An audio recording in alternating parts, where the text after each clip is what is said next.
Деструктивті діни ағым жастары дәстүрлі дінге, халықтың салт дәстүріне, тарихына, мәдениетіне қарсы пікір білдіреді. Мысалы, келіннің сәлем салуы мен беташар рәсімін өткізуге, киелі тарихи орындарды зиярат етуге, қайтыс болғандарға Құран бағыштауды күнә деп санап, ширк, бидағат секілді әртүрлі айыптаулар тағады.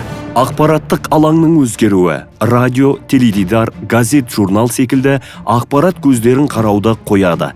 Тек ғаламтордан өздерінің көзқарастарына сәйкес келетін діни уағыздарды ғана тыңдайды.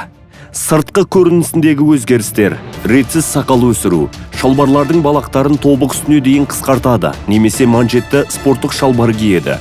Киім кию үлгісі кейбір ағымдарда араб мәдениетіне сәйкес келеді.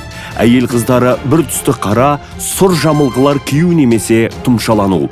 Жоғарыдағы біз санамалап өткен ерекшеліктердің барлығы да деструктивті діни ағым жақтаушыларының негізгі белгілері болып табылады.